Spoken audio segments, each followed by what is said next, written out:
Una de las últimas cosas que hice como editor y redactor en Gamer Combate fue entrevistar a Carrie Patel, directora del juego Avowed para Obsidian Entertainment, gracias a la gente de Xbox Argentina. Ahora, gracias a la gente de Gamer Combate, me cedieron el video para que lo pueda subir también a último nivel y que lo puedan disfrutar, y acá lo tienen. Espero que esta sea la primera de muchas entrevistas que se vayan a venir al canal. Thank you, Carrie, for being here with me today. It's certainly a pleasure. And well, for start, I wasn't sure if I was going to speak just with you or also with Gabe, so I have a mixture of questions prepared for both, but maybe you can help me with both of them. So, and just to start, can you let our audience and readers know what is and what was your role, or your main role as game director in Avowed? Sure. So my name's Carrie Patel. As you mentioned, I'm the game director of Avowed, so I'm responsible for the creative vision and direction of the project as a whole.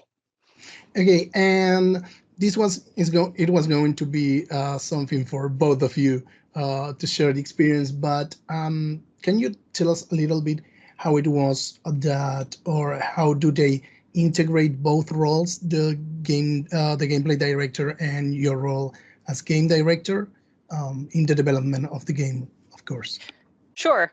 So, as the game director, I oversee the various creative departments that go in, that are all part of making the full experience. As gameplay director, Gabe is head of one of those departments.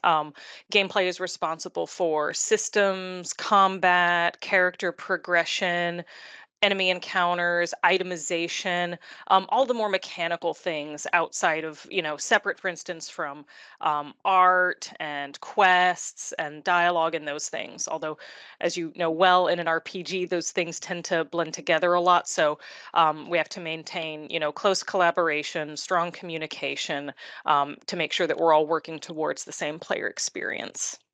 And which one would you say it was the most difficult one to implement?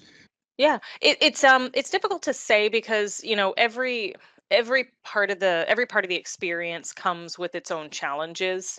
Um, I think on the gameplay side, one thing that's a challenge that the team has tackled really, really well is kind of translating the combat experience into kind of first person action, even with a heavy focus on melee.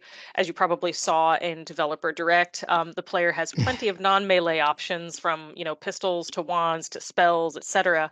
But it's very easy for, I think, first person melee combat to just feel like a lot of repetitive whacking. And Gabe and his team have done an excellent job of creating a really strong sense of movement and dynamism, a really great feel to the different weapons players can hold and wield. Like, if you're swinging a big two-hander, that's going to feel like it has some weight and heft, and it's going to feel very different from like a really sharp, quick dagger that you're using against an enemy. It's great that you say that, because it was actually going to be something from further down the line, Mhm. and it was going to be, of course, for Gabe if he was here. But from a gameplay perspective, and you said it, how it has to translate into that first person view and into the game world itself. But do you say that about it's going to be challenging towards the player in terms of combining different strategies? For example, I feel super comfortable with that giant hammer that you said just now, but maybe there are players that might be more comfortable with dual wielding ones. Mhm. So it's going to be a game that might push the player to experience with different systems, or that if I prefer to go with my big heavy hammer, it's going to be okay for all the campaign. Yeah. So players will definitely, one thing to know about the game is, in terms of mechanics, it's a classless progression system. And the player can very easily swap and try out different weapons.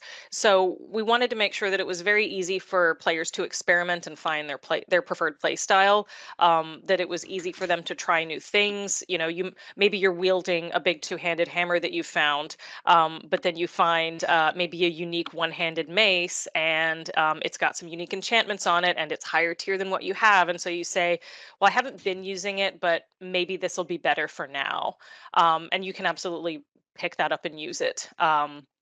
So we wanted to make it easy for players to experiment, to find their play style, and also make sure that whatever kind of character they wanted to build would be viable and successful. So if your player prefers dual wielding wands or anything really, you might not have access to block if you don't have a shield in your offhand. So hopefully you're investing in dodge so that you can move around and avoid enemies that way. Or maybe you have Kai in your party, and his, skill set is a bit more tanky.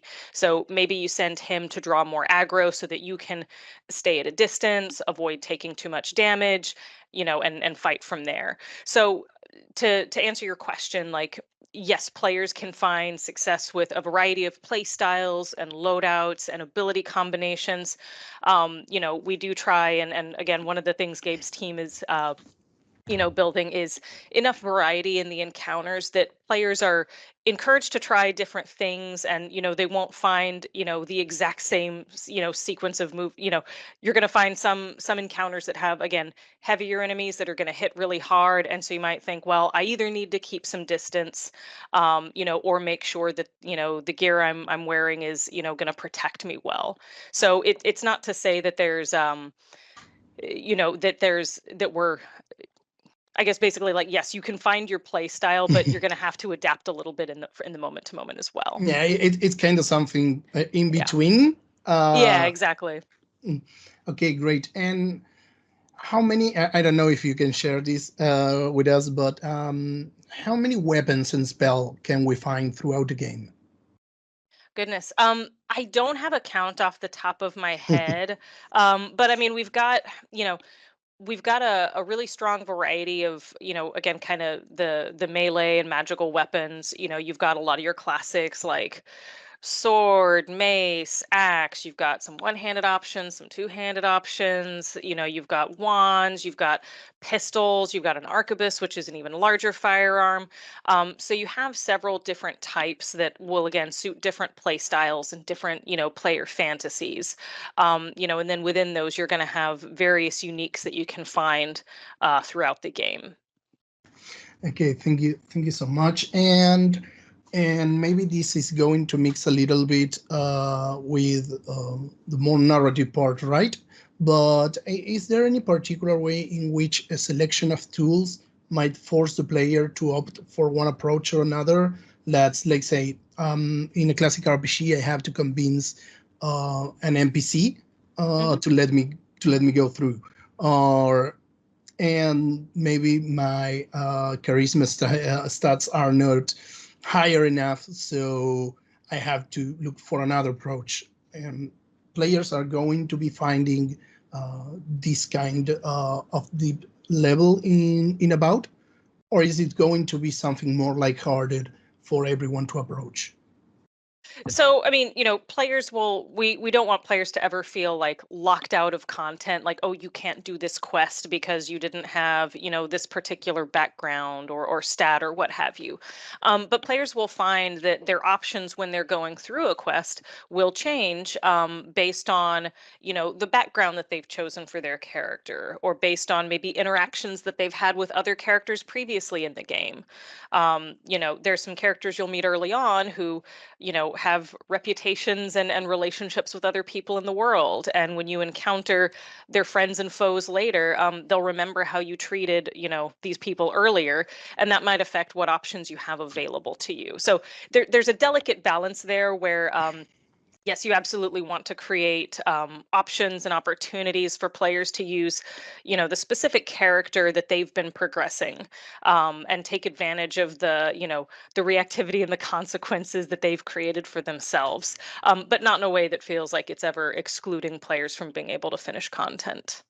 Okay, it is also great that you bring the reactivity to the table because I know that it's one of the big things that is coming to Avowed. So on the direct I think it was last week or the previous one. Yeah, kind of. Time is a construct. Yeah. So there was an example between we were going to believe, and we wanted to know even if we might understood a little bit how it's going to be on the game. We want to know how deep it's going to be, how much are going to those NPCs remember what we did or did not, and if you could give us another little example. Yeah, so I don't want to spoil anything, but it's the thing with reactivity is, you want it to feel there's a balance of earned and surprising and organic but obvious. And so, if you maybe, screw over one character in one quest, or, result in it, give them an outcome that maybe they're not happy with. um it's not as if every single time that person's gonna hunt you down and, have an encounter. If you do the same thing all the time, it becomes very predictable, and it's also like, do these people have nothing else that they're doing in this world? Everyone has so much time to come looking for me. I think what feels really good is when players are, you know seeing the consequences of their actions, and some of those consequences are very big, and some of them are very intimate and personal. And some of them the player can stumble across pretty soon after the quest that they've just completed, and some of them you may not see for several hours. And some of them are going to be the accumulated result of, decisions that you've made over the course of the game. um, there's a particular moment with one character where you might want something from them, or want to reach an agreement with them, and their willingness to do that is going to be based on several decisions that you've made up to that point, and that's going to inform whether they feel they can trust you.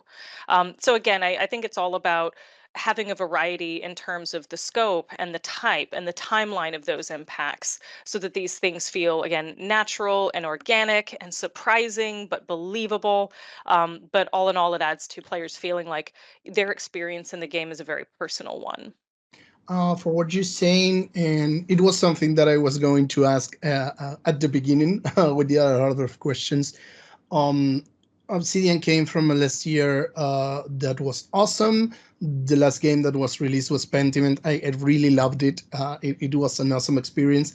And as you were saying it, I could relate to the way Pentiment is displayed.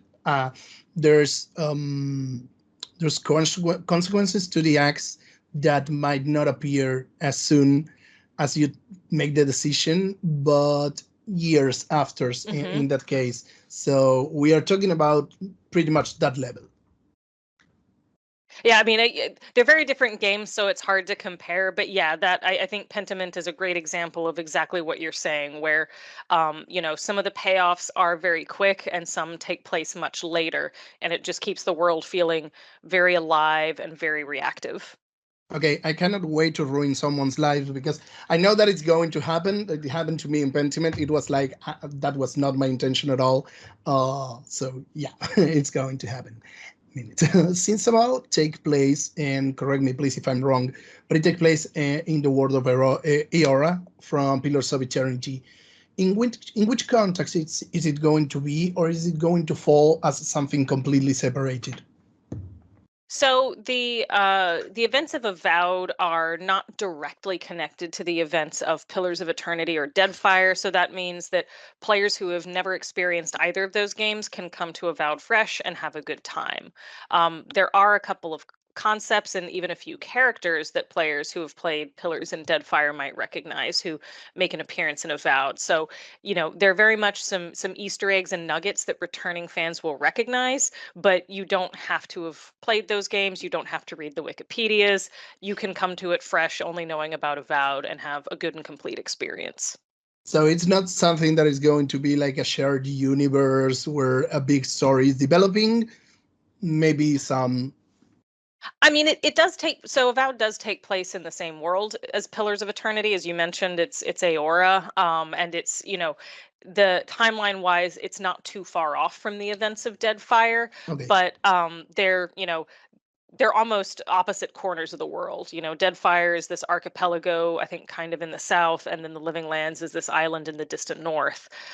So what's happening in both of those places is fairly separate. Okay, and as being faraway places from one another, we can expect some flora and fauna completely different from what players from Pillars of Pillars of Eternity, can expect, right? So players will definitely see some creatures that they might recognize from the previous games. You've seen Zarups in Developer Direct. Those were definitely a very familiar enemy type in Pillars and Deadfire. So there are definitely some familiar enemies, but a few new ones as well. Okay, that's great. And just well, maybe, but this point you already answered this. But let's try to squeeze it a little bit. How much of Pillars of Eternity can the players expect to see transpired into Avowed? So the main thing that I think Pillars and Avowed share in common, besides the world, the lore, the same history, again, you'll have characters have some of the same reference points. If anyone's talking about animancy, they probably remember things like the Bow Reach incident and, kind of other famous disasters that have made that a very controversial subject in the world of Pillars of Eternity. So again, there are those common reference points. There is that shared history. But I think in terms of theme and tone and structure, a big thing that all of the Pillars games, including Avowed, share in common is this really unique blend of a very grounded political story and kind of a very thoughtful metaphysical and divine story, and then a role that puts the player character straddling both. So they have come in with a very unique role, very unique insights, and that gives them both a lot of awareness and a lot of influence over both of those directions.